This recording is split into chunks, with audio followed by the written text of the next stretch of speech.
Greetings, gearheads, wrench turners, and car enthusiasts, and welcome to Special Classics and Cruisers. It has been probably about 8 months since I've done my last upload, and also there's some people that made some comments, over the course of, like say about one, since the last video upload, and all that I did not respond to. I do apologize about that. I wasn't even checking the channel, to be quite honest. I will be, checking in on it from time to time moving forward. I've been busy with a lot of personal stuff and, a lot of personal issues and stuff. And, to be quite honest, YouTube was the least of my concerns. So, and I haven't been out here really doing much of anything since the last video anyway. So, that's pretty much why the channel's been inactive up until now. So, I got some new developments. I'm getting ready to move, and I got to get the storage cleared out. So, at first I was thinking about selling all of my Spitfires, and including, the junkers in the back, and including, this one here, my 78 that I've been working on for the last 3 years. And I've since decided that I'm not selling the 78. I'm going to keep it for several reasons. One, I don't want to sell it. I would like to go ahead and get her finished and start enjoying her and stuff. I've got a lot of time, a lot of money wrapped up in this car. I'm not going to get that money back. Especially the way the car market is nowadays, and it seems like nobody wants to pay much for what you have. So, and I'm sure if anybody out there has tried to sell old classic cars, I'm sure you've run into a bunch of that. So, I don't blame people for trying to get a better deal, but I have a problem when they're like, when they shoot an offer that's like, a quarter of what the car's worth, so that or a quarter of what I'm asking. I'm talking about, the extreme low ballers. So that's one reason. The main reason is I don't want to sell it. I like the car. I love Spitfires. I want to be able to drive this thing around, where I'm going. And, of course, the move itself is going to be across a few different states, so it's a long distance move. And for right now, let's just say it's an undisclosed location. So, but, for the time being, the rest of my cars here, they're located here in Ohio, and I got a lot of work to do to get this storage cleared out so I can get out of this state. I've been trying for the last 2 years. So the 77 and the 79 in the back, those are going. Those are done. I'm going to strip them for whatever parts I can get out of them. I might post them up for sale if somebody wants to try to take it on and try to save them or whatever. But there's still some parts that I need for my 78. And other than that, right now it's just a matter I'm getting the 78 ready. So I'm going to move the camera, and I'm going to go over, some of the stuff that's been going on. All right, so what we got here is I tried to crank up the car a few days ago, and the issue is it won't fire up. It'll spin over. It spins over just fine. But one thing that's happened is the gas has been in this tank for a long time, and I think the gas went bad. So, how am I going to empty a gas tank on the Spitfire? Well, oddly enough, here's an electric fuel pump that came on the car when I first bought it. Not original, of course, but somebody had put it on there because the manual pump down here had went out. That's that new one I put on, a good while back, which works great. And well, I have this electric pump, so what I'm going to do is I'm going to pull this hose off. I'm going to put it on this electric pump and put another hose in this and run it into a 5-gallon fuel can that I brought with me. And I'm going to empty the fuel tank. And I'm going to, try to check the coloration of the gas. If it looks a little brownish or whatever, it's possible the inside of the tank may have rusted. So I'm hoping not, but I'm going to, we're going to be checking for that. So, I'm going to pull this fuel line off, hook it onto this pump, and we're going to go ahead and start pumping the old gas out of this. I did also bring a 1 gallon gas can that has some fresh gas in it. So also what I'm going to do is, using the same line, I'm just going to pull it off of the bottom, where it hooks in down here, and I'm going to put this line in my little 1 gallon gas can and see if, getting fresh gas up to the carb, if it fires up and runs. If it does, hey, that's great, it's just bad gas, and we'll go ahead and I'll pump out the tank, and we'll get some fresh gas in this car. So, yeah, we're going to get down here, and I don't know if you can see much or not, but we're going to undo this clamp right here. So, yeah, I don't think it's... Yeah. So, like I said, I don't know if you can see this very well or not, but yeah, we're gonna unscrew in this clamp.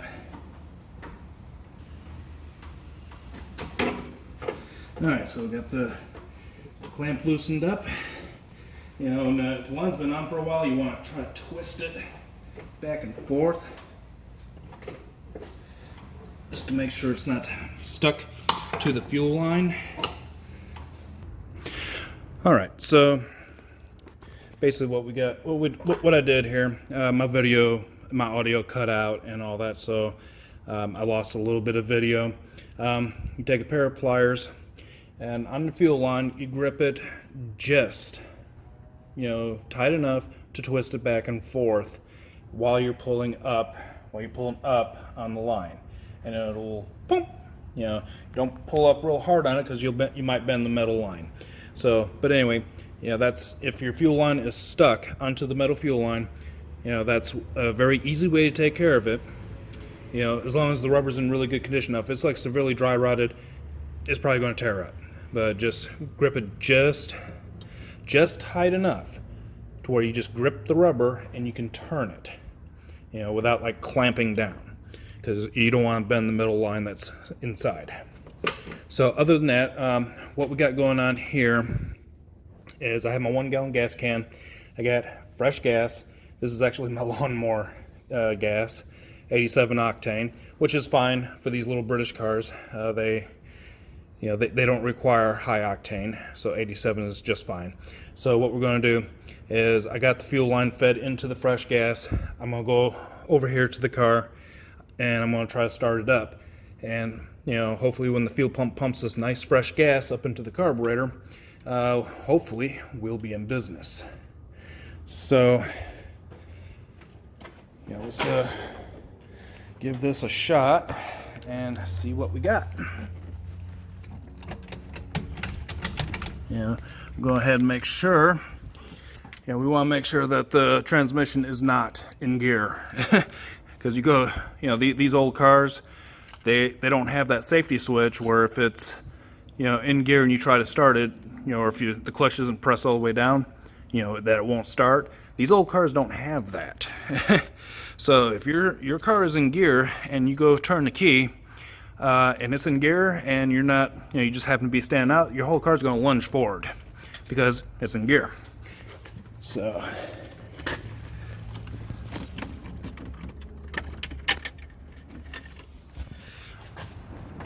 all right, scratch that. Before we go starting up the car, there's one important thing that we need to put in the car. Something that's missing right here. The battery. So here we go.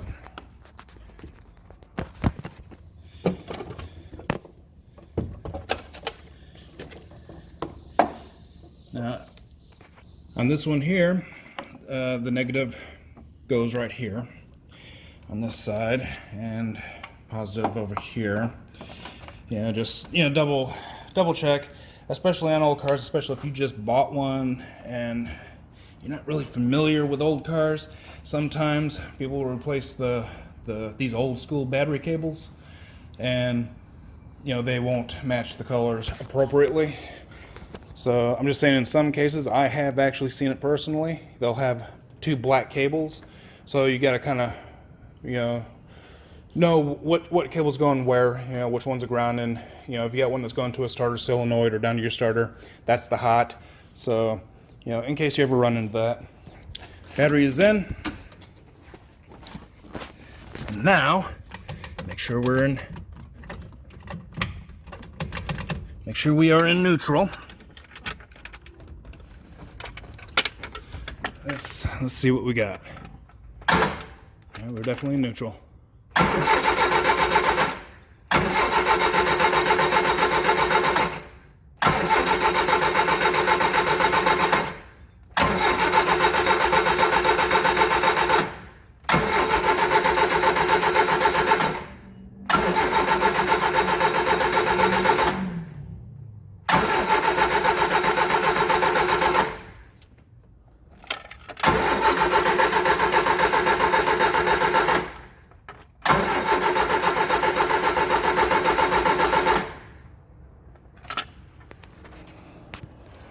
All right.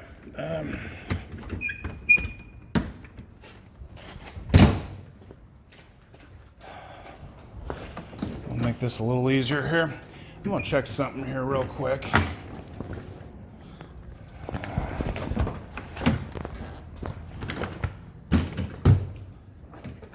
Yeah, it's good enough for now. That way I can reach in, put the top down so I can reach in a little better. So I'm gonna set my mic down real quick.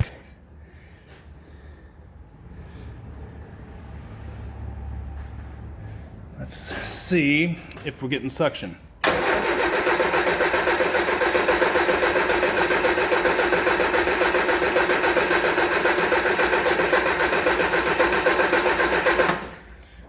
Feels like it.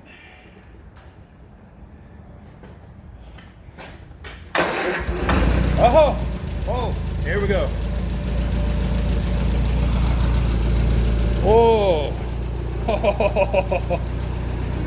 There we go. Yeah. Yeah, I thought maybe the fuel pump wasn't pulling or something at first, but I guess it just took it a little extra time to get the gas up to the carburetor. The car hasn't ran since last year. This is the first time I fired it up. So, when it caught, it caught.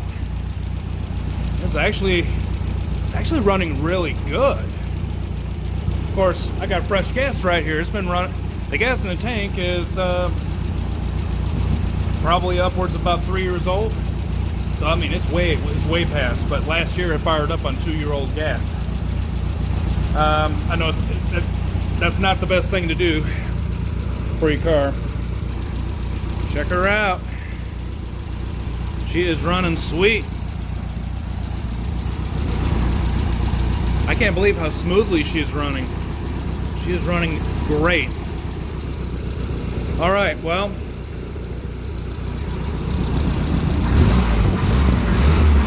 Oh, wow, yeah. No hesitation, no nothing.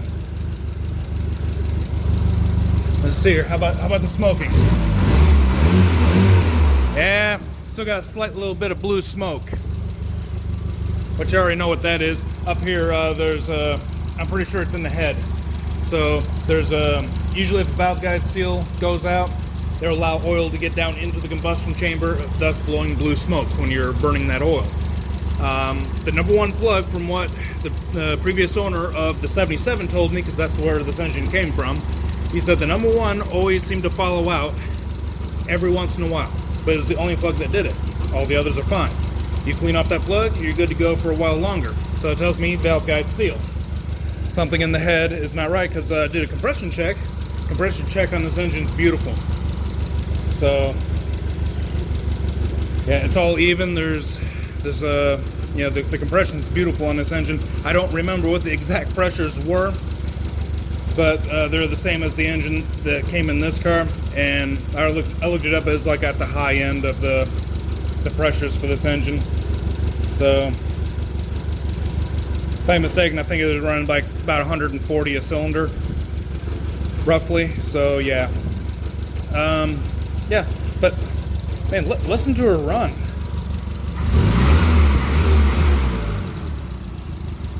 She runs beautifully. All right, I'm gonna turn her off. All right, so there it is. I mean, she fired up. She runs like a champ. You know, of course, like I said, that, you know, that's I just got that gas today, so it's fresh gas. The gas that was in the car, as I said, last year when I fired it up, I mean, I should have known then. It didn't run the best, and you know, it was the idle would kind of rev up and then fall on its own, and you know, kind of spit and sputter here and there, and you know, get on the gas a little bit and it'd clear up. I should have known then. You know, I mean, I knew then that the gas wasn't really any good. It's just, you know, due to everything's been going on, I haven't had a chance to get out here and do anything with it, so the car sat for another year. So, yeah, but that's what it boils down to. We have bad gas. The car, other than that, runs beautifully. There's still a lot of work I got to do to the car. I finally got the transmission topped up with what I used was some Redline MT90. I just topped it up, and I already read up on it. It's perfectly safe to mix with other oils. It's actually the stuff that I run in my Eclipse, and it's GL4. This takes GL4 because of the brass bushings and synchros. So yeah, I just went ahead and I topped it up, and it didn't really take much either. So surprisingly, you know, the transmission, as old as this car is and as long as it's sat, doesn't seem to have a leaking problem. So, but yeah, my next thing is I'm going to use that electric fuel pump to drain the gas tank. So, and it's pretty much kind of the process that I did when I hooked up the, you know, put the hose into the can or whatever. But instead, I'm going to put that hose back on the fuel line that I got it from. I'm going to unhook it from the pump, stick it on the electric pump, run another line into a 5-gallon gas can, and I'm going to just run that pump until there's no more gas coming out. And then go, you know, I got another old fuel tank back here. I'm going to store the fuel in for now until I find a place where I can dispose of it properly, and go get some fresh gas in this 5-gallon can and put some fresh gas in this car, and it should technically be drivable. So, but yeah, that's all I'm going to do for this one. I know it's been a long while, and now I got to bust rear end and get all this stuff done so I can get moved and stuff. And once I get to my new location, you know, I'm going to probably upload a few videos between now and the time that I move as I'm getting this stuff done. But once I get up to my location where I'm going to be, I do plan on taking in some car shows and stuff like that, stuff that I wanted to do here, and just, you know, I couldn't get around to doing it because there's just too much other crap going on. So, but yeah, that's all I got for now, guys. So I appreciate you taking the time to watch my videos and all. And you know, if you like the video, hit the like button. Subscribe to the channel if you're interested in seeing more videos about, you know, at least for right now, my Triumph Spitfire and my Mitsubishi Eclipse GTS. And leave some comments down below if you want to. So until next time, be safe on the road. Bye.